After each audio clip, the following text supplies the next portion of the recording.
मैं आपको पति और पत्नी की एक कहानी सुनाता हूं, जिससे यह पता चलता है कि इस दुनिया में कोई किसी का नहीं होता। एक गांव में एक पति पत्नी रहते थे। पति का नाम राम था और पत्नी का नाम सीता था। राम एक किसान था और सीता एक गृहिणी थी।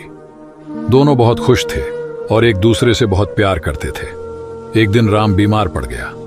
वह बहुत कमजोर हो गया और चलने फिरने में असमर्थ हो गया। सीता ने उसकी बहुत सेवा की, लेकिन राम की हालत में कोई सुधार नहीं हुआ। कुछ दिनों बाद राम की मृत्यु हो गई। सीता बहुत दुखी हुई। उसने सोचा कि अब उसका कोई नहीं है, वह अकेली रह गई है। सीता ने अपने पति के बिना जीने का फैसला किया। उसने अपने पति के खेत में काम करना शुरू कर दिया। वह बहुत मेहनत करती थी और धीरे धीरे उसने अपने पति के कर्ज को चुका दिया। कुछ सालों बाद सीता की भी मृत्यु हो गई। इस कहानी से हमें पता चलता है कि इस दुनिया में कोई किसी का नहीं होता। हर कोई अकेला आता है और अकेला जाता है। हमें अपने जीवन को अपने तरीके से जीना चाहिए और अपने सपनों को पूरा करना चाहिए। यह कहानी हमें यह भी सिखाती है कि हमें कभी हार नहीं माननी चाहिए। हमें हमेशा अपने लक्ष्यों को प्राप्त करने के लिए प्रयास करते रहना चाहिए। यह कहानी एक पति और पत्नी के अटूट बंधन, प्रेम, त्याग और जीवन के उतार चढ़ाव को दर्शाती है। यह हमें सिखाती है कि रिश्ते कितने भी मजबूत क्यों ना हों, जीवन में अनिश्चितताएं और चुनौतियां आती रहती हैं। भाग 1, मिलन और प्रेम। बहुत समय पहले एक गांव में राम और सीता नाम के दो युवा रहते थे। राम एक मेहनती किसान था और सीता एक सुंदर और सुशील युवती थी। दोनों में बचपन से दोस्ती थी और धीरे धीरे यह दोस्ती प्यार में बदल गई। राम और सीता ने एक दूसरे से शादी करने का फैसला किया और उनका विवाह धूमधाम से संपन्न हुआ। विवाह के बाद राम और सीता का जीवन सुखमय व्यतीत हो रहा था। राम खेत में काम करता था और सीता घर का कामकाज संभालती थी। दोनों एक दूसरे से बहुत प्यार करते थे और हर सुख दुख में साथ रहते थे। भाग 2, चुनौतियां और संघर्ष। एक दिन गांव में भयंकर सूखा पड़ा। खेत सूख गए और लोगों के पास खाने के लिए कुछ नहीं बचा। राम और सीता भी इस आपदा से प्रभावित हुए। उनके पास जो कुछ भी अनाज था वह धीरे धीरे खत्म हो गया। राम और सीता ने हार नहीं मानी। उन्होंने गांव के अन्य लोगों के साथ मिलकर सूखे से निपटने के लिए प्रयास किए। उन्होंने कुएं खोदे और फसलों को बचाने के लिए हर संभव कोशिश की। भाग 3, त्याग और बलिदान। सूखे के कारण गांव के कई लोग बीमार पड़ गए। राम और सीता ने बीमार लोगों की सेवा करने का फैसला किया। उन्होंने अपनी जान की परवाह किए बिना बीमार लोगों की देखभाल की। एक दिन सीता भी बीमार पड़ गई। राम ने उसकी बहुत सेवा की, लेकिन सीता की हालत बिगड़ती ही जा रही थी। अंत में सीता की मृत्यु हो गई। राम बहुत दुखी हुआ। उसने सोचा कि अब उसका कोई नहीं है, वह अकेला रह गया है। भाग 4, जीवन का नया अध्याय। सीता की मृत्यु के बाद राम ने गांव छोड़ दिया। वह एक शहर में गया और वहां एक नई जिंदगी शुरू की। राम ने एक दुकान खोली और वह धीरे धीरे एक सफल व्यापारी बन गया। राम ने कभी सीता को नहीं भुलाया। वह हमेशा उसकी यादों में खोया रहता था। एक दिन राम की मुलाकात एक महिला से हुई। महिला का नाम राधा था। राधा एक विधवा थी और उसके 2 बच्चे थे। राम और राधा में दोस्ती हो गई। धीरे धीरे यह दोस्ती प्यार में बदल गई। राम और राधा ने शादी करने का फैसला किया। भाग 5, प्रेम और विश्वास की शक्ति। राम और राधा का जीवन सुखमय व्यतीत हो रहा था। दोनों एक दूसरे से बहुत प्यार करते थे और हर सुख दुख में साथ रहते थे। एक दिन राम को पता चला कि उसे एक गंभीर बीमारी है। राम बहुत निराश हुआ। उसने सोचा कि अब वह ज्यादा दिन नहीं जी पाएगा। राम ने राधा को अपनी बीमारी के बारे में बताया। राधा बहुत दुखी हुई, लेकिन उसने राम का साथ देने का फैसला किया। राधा ने राम की बहुत सेवा की। उसने राम को हर संभव खुशी देने की कोशिश की। राम की बीमारी धीरे धीरे ठीक हो गई। राम और राधा का प्यार और भी गहरा हो गया। भाग 6, कोई किसी का नहीं होता, फिर भी सब एक दूसरे के होते हैं। यह कहानी हमें सिखाती है कि जीवन में चुनौतियां और मुश्किलें आती रहती हैं। हमें कभी हार नहीं माननी चाहिए। हमें हमेशा एक दूसरे का साथ देना चाहिए।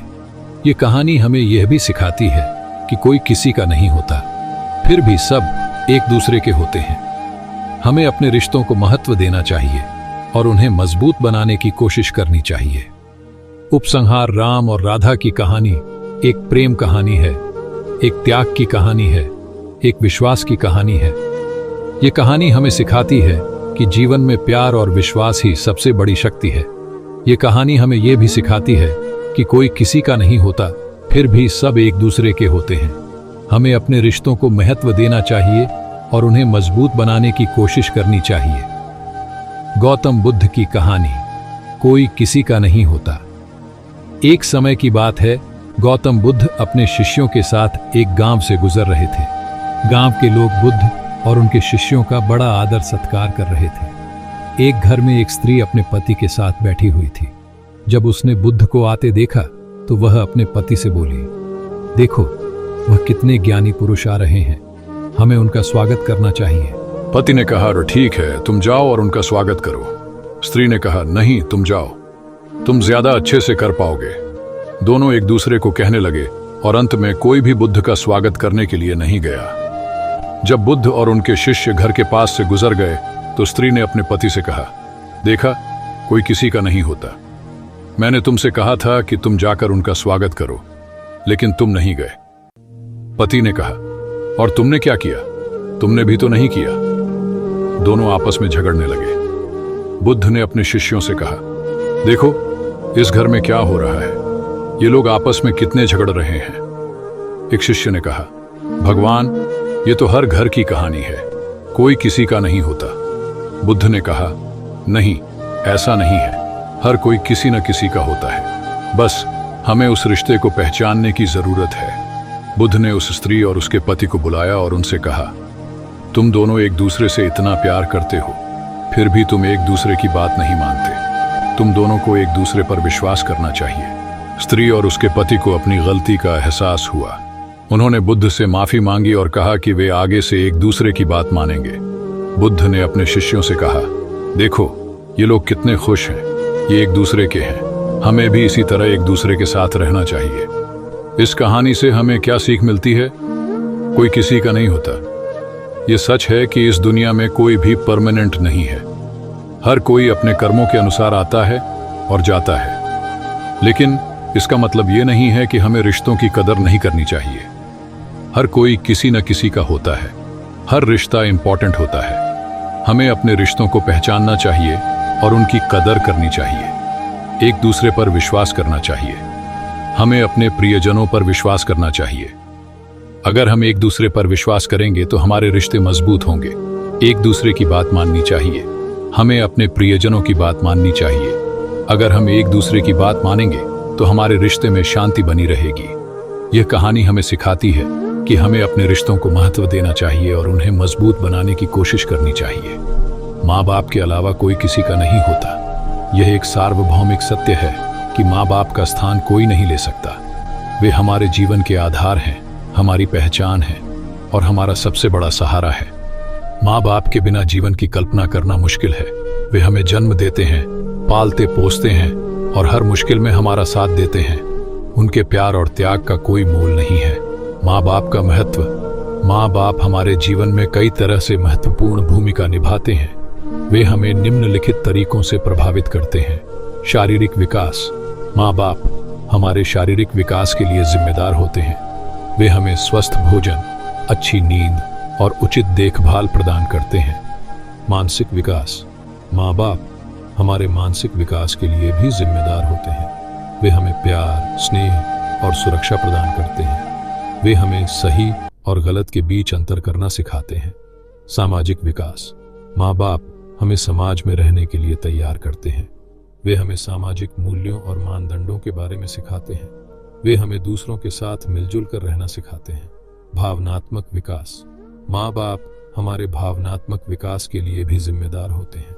वे हमें अपनी भावनाओं को व्यक्त करना और नियंत्रित करना सिखाते हैं।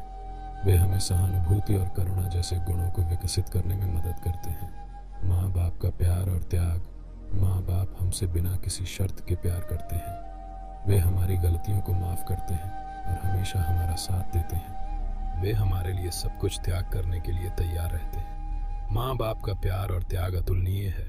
माँ बाप के प्रति हमारा कर्तव्य हमारा भी माँ बाप के प्रति कुछ कर्तव्य बनता है। हमें उनका सम्मान करना चाहिए, उनकी देखभाल करनी चाहिए और उनकी बातों को मानना चाहिए। हमें उन्हें कभी भी दुख नहीं पहुंचाना चाहिए। माँ बाप के बिना जीवन बहुत मुश्किल होता है।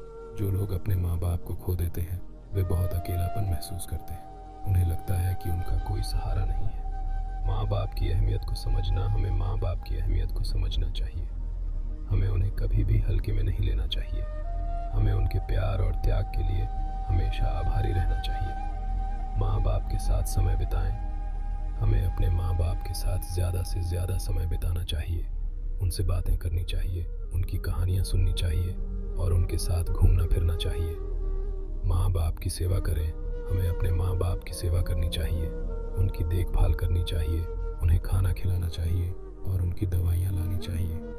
माँ बाप को प्यार दें। हमें अपने माँ बाप को प्यार देना चाहिए, उन्हें गले लगाना चाहिए, उन्हें किस करना चाहिए और उनसे कहना चाहिए कि हम उनसे कितना प्यार करते हैं। माँ बाप के लिए प्रार्थना करें। हमें अपने माँ बाप के लिए प्रार्थना करनी चाहिए। उनकी लंबी उम्र और अच्छे स्वास्थ्य के लिए भगवान से प्रार्थना करनी चाहिए। निष्कर्ष, माँ बाप हमारे जीवन का सबसे महत्वपूर्ण हिस्सा है। उनके बिना जीवन अधूरा है। हमें उनकी अहमियत को समझना चाहिए और उन्हें हमेशा प्यार और सम्मान देना चाहिए। कुछ अतिरिक्त बातें, माँ बाप के अलावा हमारे जीवन में कुछ अन्य लोग भी महत्वपूर्ण भूमिका निभाते हैं, जैसे कि हमारे दादा दादी, नाना नानी, भाई बहन, दोस्त और शिक्षक। हमें इन सभी लोगों का भी सम्मान करना चाहिए और उनसे प्यार करना चाहिए। हमें अपने जीवन में सकारात्मक रिश्तों को महत्व देना चाहिए। यह भी याद रखें, कोई भी रिश्ता परफेक्ट नहीं होता है। हर रिश्ते में उतार चढ़ाव आते हैं। हमें अपने रिश्तों को मजबूत बनाने के लिए प्रयास करना चाहिए। हमें एक दूसरे को माफ़ करना सीखना चाहिए। हमें एक दूसरे पर विश्वास करना चाहिए। अंतिम बात, माँ बाप का कोई विकल्प नहीं है। वे अनमोल हैं। हमें उनकी कदर करनी चाहिए और उन्हें हमेशा प्यार और सम्मान देना चाहिए। माँ बाप भगवान का रूप होते हैं। यदि आपको हमारी कहानी पसंद आई है तो सब्सक्राइब प्लीज़। थैंक्स।